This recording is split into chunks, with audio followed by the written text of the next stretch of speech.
Halo semuanya, selamat datang di channel Error. Kali ini, gue akan menceritakan lanjutan dari komik Freezing the World.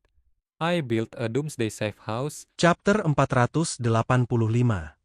Diawali dengan Tu Yunlie yang sedang menghadap Panglima Juzheng dan melaporkan situasi yang sedang terjadi. Singkat cerita, setelah Tu Yunlie melaporkan situasi, Juzheng yang mendengar laporan itu kemudian bertanya, "Apa kau mau bilang kalau di antara 13 kota yang kita undang, semuanya kecuali orang-orang dari kota Linhai sudah tiba?"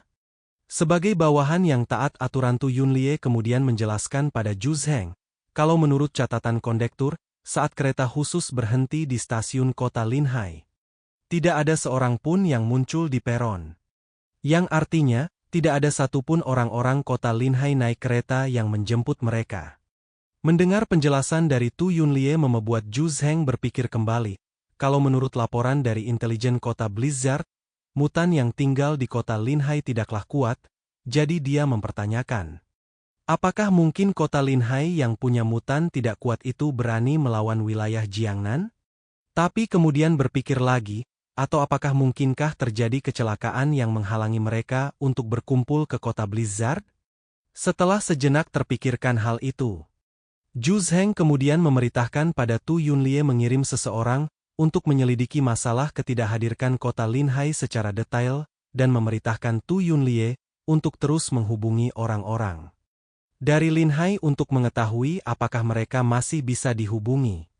Tu Yunlie yang mendengar itu kemudian mengatakan, "Saya telah menghubungi mereka.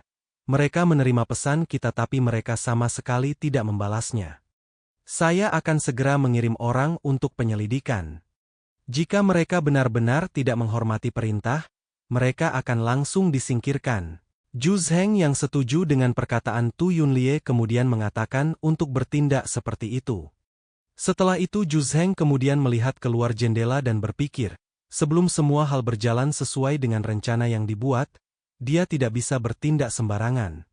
Skene pun beralih ke Zhang Yi, di mana Zhang Yi sedang berjalan menuju area bar, kemudian saat dia ingin masuk dia dihadang oleh pasukan penjaga yang meminta Zhang Yi untuk menunjukkan kartu identitasnya. Zhang Yi kemudian menunjukkan izin elektronik sementara yang diberikan oleh Baili pada pasukan penjaga itu. Pasukan penjaga yang melihat itu kemudian membungkukkan tubuhnya dan mempersilakan Zhang Yi masuk. Melihat pemandangan yang ada di dalam area itu membuatnya berpikir, kota Blizzard ini memang seperti yang dikatakan Bian Junwu. Pemandangan jalanan di sana sejahtera seperti sebelum kiamat. Sayangnya keindahan seperti yang dia lihat itu hanya dinikmati segelintir orang. Singkat cerita, Zhang Yi pun sampai di klub yang sudah dijanjikan tempat untuk bertemu Baili. Di depan klub itu Zhang Yi melihat banyak mobil militer yang terparkir di depan klub. Melihat pemandangan itu membuat Zhang Yi berpikir, orang-orang yang keluar masuk tempat ini hanya pejabat senior dari Angkatan Pertahanan atau anggota tim investigasi. Sepertinya tempat ini mirip dengan klub veteran. Zhang Yi mencoba masuk, tapi kemudian dia dihadang lagi oleh penjaga yang menjaga pintu klub itu. Penjaga itu kemudian menanyakan apakah Zhang Yi adalah member dari klub itu. Karena sepertinya yang bisa masuk ke dalam hanya member dari klub itu. Mendengar itu Zhang Yi kemudian meminta penjaga itu untuk menunggu sebentar, karena dia ingin menelepon Baili. Setelah menelpon Baili, Baili pun mengatakan jika Zhang Yi sudah sampai ke depan klub dia diminta memberikan teleponnya penjaga yang menjaga depan pintu.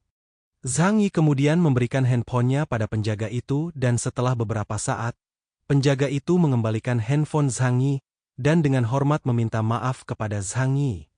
Dia tidak tahu kalau Zhang Yi adalah teman Kapten Baili, karena itulah dia menghadangnya.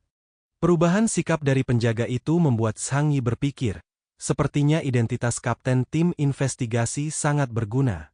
Pantas saja Baili sangat ingin menjadi kapten. Bersamaan dengan itu dia menyimpan kembali handphone ke sakunya. Belum sempat jauh melangkah masuk ke dalam klub, Zhang Yi kemudian dihadang oleh pelayan perempuan dengan pakaian bunny suit. Pelayan itu kemudian menanyakan apakah orang yang berdiri di hadapannya saat ini adalah pria bernama Zhang Yi, karena dia diminta oleh Baili untuk memandunya. Zhang Yi mengkonfirmasi kalau itu benar, kemudian pelayan itu pun meminta Zhang Yi untuk mengikutinya. Setelah berjalan beberapa saat mereka pun sampai di depan pintu lift, pelayan itu kemudian menjelaskan kalau lantai pertama klub itu dipenuhi oleh pelanggan biasa. Sedangkan lantai atas merupakan tempat khusus untuk pelanggan VIP. Zhang Yi kemudian mengatakan kalau hierarki di tempat itu sangat ketat. Mendengar Zhang Yi mengatakan itu membuat pelayan mengatakan, "Anda terlihat asing, Anda pasti baru datang ke sini dari dunia luar kan?" Dengan nada yang terkesan meremehkan. Perkataan dari pelayan itu membuat Zhang Yi tidak nyaman dan membuatnya berpikir, "Kau mengungkit asal-usulku? Apa kau meremehkanku?" Pikir Zhang Yi sambil melihat ke arah pelayan itu. Beberapa saat kemudian pintu lift pun terbuka dan angka di display menunjukkan lantai 13. Di saat bersamaan pelayan itu pun mengatakan kalau mereka sudah sampai dan orang yang sudah menunggu Zhang Yi ada di lantai itu. Kemudian dia mempersilakan Zhang Yi masuk. Setelah melangkah keluar lift, Zhang Yi melihat orang yang menunggunya ternyata bukanlah Bailey. Zhang Yi langsung menyadari ada yang salah. Saat dia melihat ke belakang, pintu lift sudah tertutup. Di saat yang bersama keadaan tersebut membuat Zhang Yi berpikir, di mana Bailey? Apa pelayan itu membawaku ke tempat yang salah? Di saat Zhang Yi sedang memikirkan itu, chapter 485 pun berakhir. Jangan lupa klik tombol like dan tinggalkan komentar kalian guys.